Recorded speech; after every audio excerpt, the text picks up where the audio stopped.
Кыргызстанга жаңы инновациялык технология жөнүндө маалымат беребиз. Бул SIP технологиясы. Азыр өзүңүздөр көргөндөй менин артымда SIP панелден курулган үй турат. Бул үйдү ар бир Кыргызстан жаранды 3 айдын тегерегинде толук куруп бүтүрүп алса болот да. Кыргызстанда барыбыз билгендей эле ар кимибиз бирөөбүз кирпич менен, бирөөбүз плескоблок менен, бирөө контейнер менен үй куруп келген да. Ошол себептен бүгүнкү программада биз SIP панелдин плюстарын, минустарын силерге айтып беребиз, өзүңөр чечим чыгарганга. Ал эми уруксат берсеңер, SIP панелдин тарыхы жөнүндө маалымат берип кетсек, бул технология Канада мамлекетинде 20-жылдын баш жагында пайда болгон технология. Азыркы учурда Кыргызстанга келип жатат.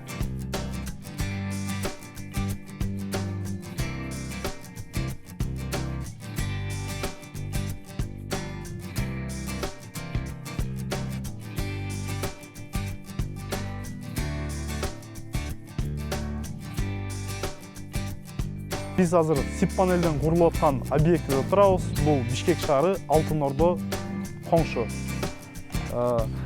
Өзүңүздөр видеодо көргөндөй үйдү көрсөңөр болот. Бул үйдүн узун туурасы 8-ке 9. Мындайча айтканда, ар бир этажында 90 квадрат метрден. Ушул деңгээлге салганга строитель балдарга фундаменти менен кошо 14 күн сарпталды. Ал эми дубалы жөнүндө айтсак, биринчи этаждын дубалы менен жана экинчи этаж менен биринчи этаждын ортосундагы перекрытиясы менен кошуп 3 күндүн тегерегинде балдар ушул деңгээлге жеткизишти. Жумуш мындайча айтканда өтө кыйын деле эмес, жеңил, анткени дегенде балдар кечке чейин иштей беришет. Панелдер биздин производстводон чыгып келгенден кийин ушундай бойдон келет. Жана бул жерге келгенден кийин размерине жараша, узун туурасына жараша, кардардын каалоосуна жараша кесилип, такталып, анан ошол орнотулуп баштайт. Орнотулуусу боюнча кененирээк маалымат берип кетсек, бул 2 SIP панель кошулган жерине атайын Россиядан келген сосна тактайы менен бекитилет, карагай менен. Бекитилет дагы пена менен чачылат. Пена менен чачылгандан кийин пена аларды бекитет, андан тышкары саморезтер менен дагы буралат.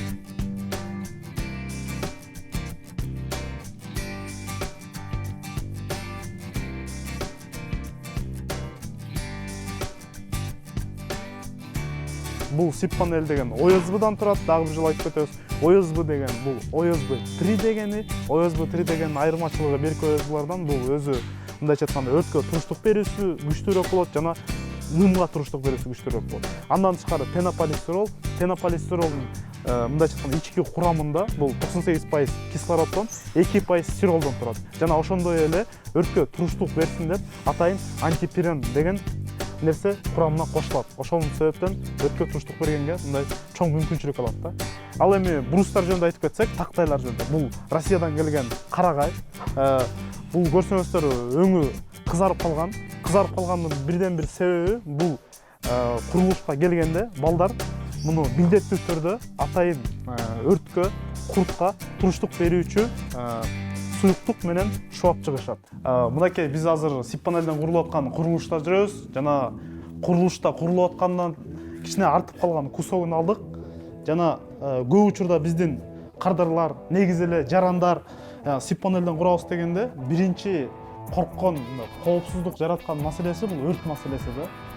Көп учурда ойлошот, кичинекени чертип койсо эле үй өрттөнүп кетет депчи. Биз ошону азыр текшерип көрсөтүп көргөнгө аракет кылабыз силерге.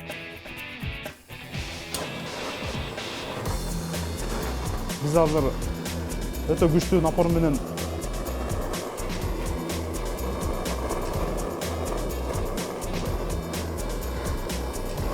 мынакей азыр биз өрт менен текшерип атабыз OSB-ны.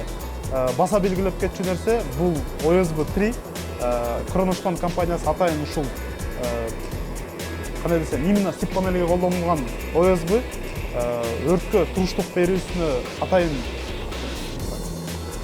ошого ылайыкталган OSB да.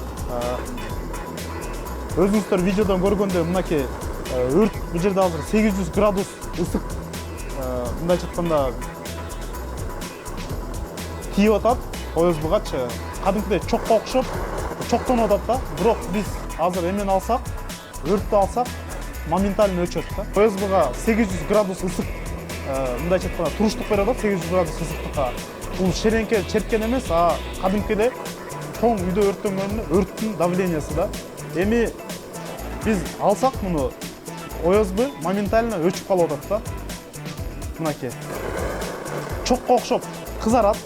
Анткени дегенде бул ОСБда кадимки эле тактай болгон себептен чоктунат, бирок бул өрттү колдобойт. Себеби дегенде ичинде кислород жок. Баса белгилеп айтып кетчү нерсе, бул азыр биз ОСБ менен текшерип көрдүк. ОСБ өзүңүздөр көргөндөй жакшы эле туруштук берет өрттү. Бирок мындан тышкары ар бир салынган үйдө милдеттүү түрдө гипсокартон менен ичи бекитилип чыгат да. Гипсокартон ушул ОСБнын үстүнө бекитилет дагы. Гипсокартон бул толугу менен 100% билбөөчү материал да.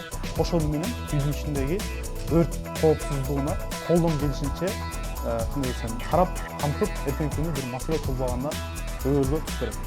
Биринчи этаж менен экинчи этаждын ортосун бөлгөн перекрытияга негизи мамлекеттик нормалар, стандарттар боюнча 450 кг өйдө жүк көтөрүш керек да. Ал эми сип панели болсо 1 тоннадан ашык жүктү жөн гана көтөрөт да. Ошол нерсени тастыкташ үчүн биз атайын джип үлгүсүндөгү машинаны алдык. Мунун салмагы 2 тоннадан ашык. Ошону атайын азыр сип панелинин үстүндө силердин көзүңөрдө чыгарып көрөбүз.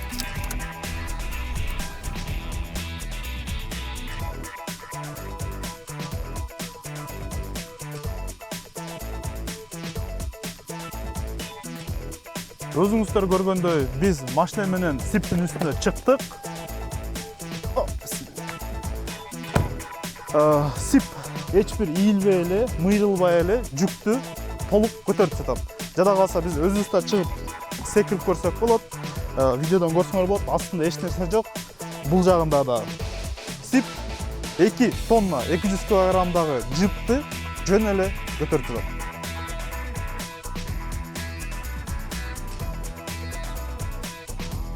Баарыбыз билгендей, биз үй салганда дайыма фундамент куюш керек да. Эгерде биз үйдү кирпичтен курсак, чоң фундамент куюшубуз керек да.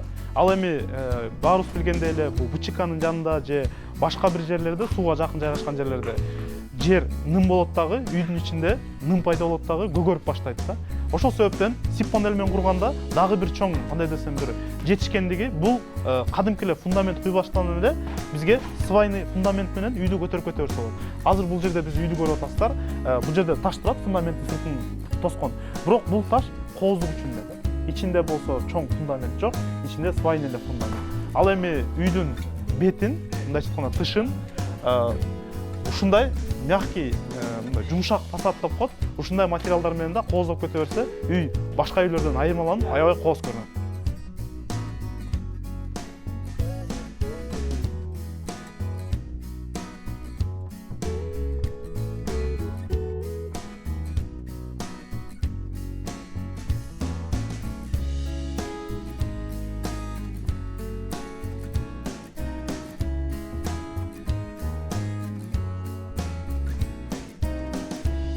Бизде көп адамдар сурашат, сип панелден салынган үйлөргө терезе оңой эле орнотулабы же бекем турабы депчи. Өзүңүздөр көргөндөй бул жерде сип панелден дубал 17 см калыңдыгы, ал эми терезенин калыңдыгы болсо 9-9,5 см болот. Ошол себептен терезе кадимкидей орнотулат жана колдонсо толук болот.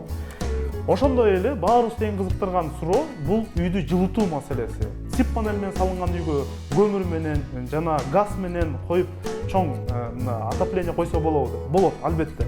Бул үйдө ошол үчөө тең коюлган.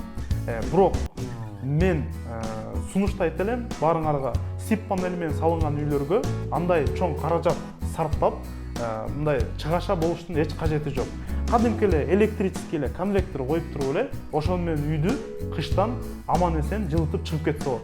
Себеби дегенде бизде мындай реалдуу окуялар бар. Адамдар электричество менен салыштырып көргөндө 5 эсе арзан түшүп калат үйдү жылытуу маселеси. Ошол себептен замандын талабына жараша үйдү салып, жылуу жумшак жашаса болот. Баарыбыз билгендей, ар бир материалдын өзүнүн, ар бир курулуш материалдын өзүнүн плюстары да болот, жана ошондой эле минустары да болот да. Сип панелдин негизги минусу катары айтсак, бул үндү өткөрүү жөндөмү да, мындай сапаты. Башка кирпич менен салыштырмалуу ошол сапаттан уттурат. Себеби дегенде бул СИП панелдин өзүнүн курамы жөнүндө айтсак, өзүңүздөр билгендей эки жак бетинде оязбы, ортосунда пенополистирол. Пенополистирол болсо 98% кадимки эле кислороддон турат. Ошол себептен мындай үн өтөт. Бирок ошол эле учурда үн кандай десем, таптакыр жашаганга болбойт эмес да, болот. Бирок биздин кээ бир адамдар бар, үндү такыр жок кылам десе, атайын өзүнүн үндү жок кылуучу мембраналар бар да. Ошолорду коюп, үйдүн толук кандуу, мындайча айтканда, үн улбагыдай кылса болот да. Бирок негизинен ушундай бойдон деле жашай берсе болот. Анткени дегенде дүйнө жүзү ушундай кылып эле жашап келе жатчу. Бизде СИП панелден салган үйлөрдө көп учурда суроо туулат да. Бул СИП панель деген сырткы абаны үйгө киргизбеген себептен жана үйдүн ичиндеги абаны сыртка чыгарбаган себептен үйдө жаман жыттар пайда болобу же адамдар думчулуп баштайбыз деп ойлошот да. Негизинен андай эмес да. Бул СИП панель термос катары иштейт. Термос катары иштегенден кийин сиздики кышында үйүңүздүн жылуулук 1 суткасына 2 градуска эле барабар, то есть жоготуусу. Ошол себептен үйүңүз жылуу болот, жайкысынан салкын болот. Ал эми аба үйдүн ичинде таза аба кирип, кайра эски аба чыгып туруусун болсо, бул вентиляция системасы менен чечсе болот. Ал вентиляция системасын үйдү турарындасында проектти түзүп атканда карап кетсе, камтып кетсе, ал үйүңүз СИП панелден болобу, же андан башка материалдан болобу, айырмасы жок. Баары бир вентиляция системасын туура коюп кетиш керек. Ошондой үйдүн ичинде циркуляция болуп, үй таза жана дайыма мындайча айтканда жаркын болуп турат. Биз бүгүн сиздерге жаңы инновациялык СИП курулуш технологиясы жөнүндө айтып бердик. Кичине чакан кандай десем, толуктоо иретинде айтып кетсек болот, плюстарын жана минустарын. Минустар катары бул үйдүн вентиляция маселеси, то есть бул стена термос катары болгон себептен үйгө туура вентиляция койбосо, үйдүн ичинде дем жетпей, адамдар кээ бир адамдар кыйналышы мүмкүн. Жана ошондой эле дагы бир минус катары бул үн өткөрүү сапаты. Үн өткөрүү сапаты кирпич менен салыштырмалуу бул уттурат. Ал эми плюстар катары айтып кетсек, бул үйдү тез убакыттын ичинде бүтүрсөк болот, куруу мөөнөт абдан тез, жана ошондой эле курууга сарпталуучу акча дагы аз кетет. Жана эң жакшы бир сапаты катары бул кышкысын үй бүлөлүк бюджеттин акчасына экономдоого, мындайча айтканда сарамжылоого аябай чоң жардамы тиет. Жана ошондой эле биз Тоолуу районунда болгондон кийин жана биздин көлдүн жанында саздак жерлер бар. Ошондой жерлерге кандай жерге болбосо оңой жеткизип, бат жана куруп кете берсе толук ыңгайлуу.